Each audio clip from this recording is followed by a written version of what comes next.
Hey everybody, Life Coach Carisa here. I am back with you today to offer some support for all the nitpickers out there. I will tell you, I don't know what made this topic come into my head, but today I was really nitpicking my shirt. This is not a color I would normally wear. It's not something I would usually even pick out for myself. But I bought it and I think I liked the brightness of it. And I have been feeling lighter and brighter lately. And so I thought, you know what? I'm going to do something different. And do you know that ever since I put it on, I've been nitpicking. But I decided that today I'm going to talk about nitpicking. So you have got to just roll with it and wear this shirt. So anyway, we're going to talk about nitpicking today. And, I feel like that word really carries like a very negative connotation with it, doesn't it? Right. But I can really relate to nitpicking. So I do not want you to feel shame about this. I am sharing this to support my fellow nitpickers out there. I would actually say that I am a recovering nitpicker. I still have some work to do, but I am so much better than I used to be, which I'm very proud of. So in this video, I want to clarify what nitpicking is, what it can look like, why we tend to do this, and how we can make improvements in this area of our life should we want to, and why wouldn't we want to, right? Okay, so what is nitpicking? The Google definition of nitpicking says it's giving too much attention to details that are really not all that important, especially if we're coming across in a way of like criticizing. So some individuals may do this without even realizing it. Perhaps it's become such a habit and autopilot behavior that you aren't even tuned into it. You may not even be self-aware enough to recognize when you have nitpicked and how it's impacting the relationship with someone close to you. But then on the flip side, maybe someone has said something to you along the way, like, stop nitpicking me. And maybe that was the first time that you'd been made aware that your behavior was upsetting to someone. Now, I am not contradicting myself here. I teach tools to help us all build our own emotional intelligence and resilience to not allow the words or actions of others to knock us off balance. This is an individual choice to allow someone else to disrupt our emotional peace. However, I do believe that if we as individuals are conducting ourselves in such a way that either brings negativity to our own energy or those around us, we should really want to improve this about ourselves, right? I mean, honestly, I used to be more self-focused, that I wasn't entirely aware of how my behaviors were adding this negativity to my own life and to those around me that I really cared for. It wasn't until I increased my consciousness with my actions and my behaviors, and I was picking up on these energy shifts that were happening around me, and then taking it a step further than just awareness, wanting to change it, right? But you know what? I get it. It is so hard to change our habits. It takes us being very intentional and wanting to be better and do better. So my focus over the last couple of years has been to bring more light and positivity into the world and less negative energy. There's enough out there. I don't need to contribute to it. So I've shared the definition of nitpicking. Let's bring this into our everyday life and look closer at what nitpicking may look like, right? And while there are endless examples, I just gave you one about me nitpicking my own clothing for today. Here are some common indicators that maybe you are nitpicking. You think your way is the best way. You feel the desire to point out when people are wrong. Maybe you can't help but say, I told you so.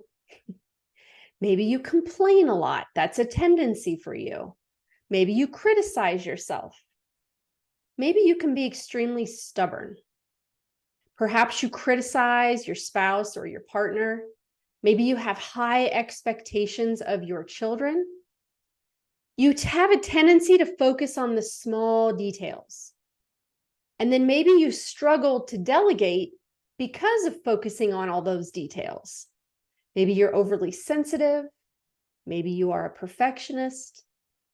And really, maybe you feel like you want to improve others and make them better.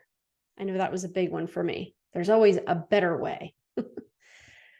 So I'm sure that many of us can relate to some or all of those in our life if we get very intentional about being honest with it, right?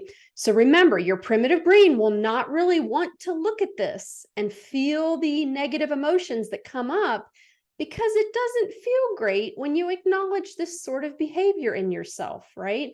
And what's the main goal of our primitive brain? It's to seek pleasure and comfort and to exert as little energy as possible. So this is not something that your brain is going to even want to focus on, but we should. Okay, so now, why do we do this? Why do we nitpick? In the past, I've talked about how our brain is wired to focus on what is wrong in any situation.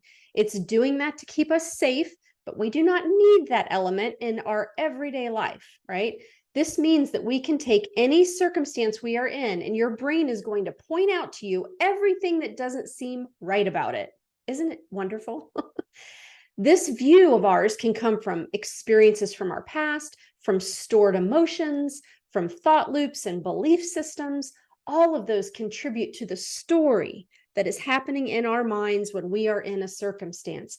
So you have this brain that is often subconsciously looking around for what doesn't seem right, what doesn't match up in your brain. And it says, hey, look at this, as if it's so crucial and of great importance. You know, this is why we must be gatekeepers of what activity is happening in our own brains. We must raise our levels of consciousness. I really believe that insecurities are a big part of nitpicking. If I fear something or I am hyper aware of something in my life, I will see it in others and I will feel the need to address it. Isn't that crazy? We often struggle to be self-aware enough about ourselves, and yet we will feel no hesitation in either thinking it or going as far as to point something out to others. So I really spent some time reflecting on some examples where I used to nitpick and some things that I am absolutely still struggling with today. So the first one that came to my mind was nitpicking my spouse, right? My husband will have a desire to live his life the way he wants. Isn't that crazy? So he will have a desire for certain foods, right? And I'm usually trying to be good with my health and wellness. And so when I see my husband making a choice that I would like to have, but I have deemed it that is something that I didn't plan to have, I will nitpick him. I will make a comment on what he's doing or how he's doing it, right? And then the facts are here that we are both grown adults and can do whatever we want. No one is actually stopping me from doing what I want to. But because of the insecurity that I have with my own struggles, I will turn it into picking on him. So unfair, right? And I'm not at all showing up the way that I really want to, because you know what? He doesn't do this to me. He does not nitpick me and my choices. Why do I nitpick him? It's because I have these ideas in my own mind of what I want for myself. And when I see him not doing that, I feel the need to point it out to him. It's not fair. So another one that I remembered was really nitpicking my kids. I would get hyper focused on something that really wasn't a big deal, and then I would pick at them about it. You know, maybe it was not them not putting away the roll of toilet paper, right? Throwing the old core away and putting the new one on. Or I would say something when they chose to wear the same hoodie several times in 1 week. Well, what usually happens in this case? Sometimes they block you out because the message is so repetitive. And sometimes they may do it more just to spite you, right? Because naturally, kids want to start to feel some control over their own life. That's a normal progression. So the result is rarely, you know, Mom, you are so right. I am going to stop this or change this right now. Thank you for being so insightful. I mean, really, if someone is pointing something out to you, do you love it, right? Are you just ready and willing to hear them out and start applying their advice immediately? No, that's extremely rare, let me tell you, because it goes against the primitive nature of our brain, right? There are so many more examples that I could recall. And, like I said, some that I'm still actively working on. I am a work in progress on this for sure. But I thought, you know what? If I'm battling it, somebody out there is probably battling it as well.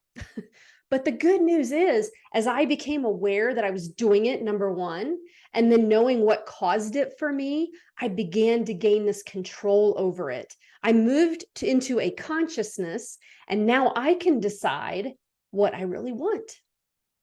I can tell you that I am so much better about letting the little stuff slide and focusing on the things that really are so much more important. And this change hasn't just impacted our own family. I notice I nitpick myself less, even though I gave you an example of where I was doing it again today. I do it much less. I used to pick apart aspects of my appearance, that spot on my face, that new wrinkle, maybe that bulge of skin that didn't used to be there. I used to be less patient with people, customer service workers, servers. I would nitpick. I do this so much less now. And guess what? I am so much calmer, happier, and more at peace in my everyday life. Okay, so the important part here is obviously recognizing it to begin with. You can get better at this by listening to others without blocking or having an agenda when they're telling you something, right? You can also get better at picking up at emotional cues that someone may give you when they are showing signs of being uncomfortable. So be aware of that, right? Raise your level of awareness to even recognize that maybe it's happening. And then here are some ideas on how you can make improvements when you've recognized that you may be a nitpicker. One of the big ones is having self-control. Managing my emotions has been so huge in lowering the temperature of what connects to me. I do this by being sure to include a daily self-care routine that keeps me in a calm state of consciousness. I journal and reflect on the things I said during the day. I pay attention when I feel off, and I look closer at why that is. So my emotional intelligence muscle has been working out and has grown, and you can do this too. Another one is to ask yourself why you aren't more accepting of others and how can I increase my tolerance of others? I love to ask myself about this, why does this bother me? What about this bothers me? Do I like how I'm showing up? I usually can take a pause and ask myself these questions and get to the bottom of it. And then I am off to the races because knowledge is power. Once you see it and you understand it, then you can decide how you want to evolve from that point. Another one is, it sounds so simple, but be nice. Just make your new default to be nice, even when something doesn't look right to you. Again, I am mostly talking about the trivial, inconsequential things here. Ask yourself, how can I just be nice here? Maybe being nice would look like being helpful. Maybe ask them if they want help and then offer support and be collaborative if they're willing to accept it. But if they're not, don't push it, right? Another one is respect that everyone is unique and they have an individual right to be that way. Your ideas and beliefs do not trump theirs. And if you are steadfast that you are right, good luck with that. Tell me how often it has worked for you that your nitpicking changed the mind and heart of someone else. Let them evolve at their own pace. If they do, it will be much more likely to be a change that they stick with because they discovered it themselves. So I ask you, do some reflection. Do you tend to nitpick? Who do you do it to? Yourself? Others? What situations and patterns do you notice that you are doing it? And then ask yourself, what's the true story about this? Am I really in danger? Is this so serious that I need to address it? Are these petty little things in the whole scope of life that important? Is your brain making this a much bigger deal than it needs to be? How can I be more accepting of others and where they are in their journey? Maybe I need to lower my expectations. Maybe I need to show myself more love and acceptance. When you lessen the nitpicking, you will find more peace and joy. I promise you this. Constant criticism fractures relationships, either the one with you or with others. And if this is a habit that you have, spend some time learning how to let go of your own flaws and the flaws of others and be on a journey to live a more peaceful, content life. It is so worth it. We don't have to be A+ here. Let's just aim for a B-, right? To be better than we were, to grow and evolve. Let's be less nitpicky with ourselves and everyone else. All right, everyone. So that is what I have for you today. Thanks again for watching. Please click that like button if you enjoyed this video, and be sure to click the subscribe to my channel button so that you can be the first to know when a new video is released. And if you feel like this information was helpful to you, consider sharing it or leave me a comment. I would absolutely love to hear from you.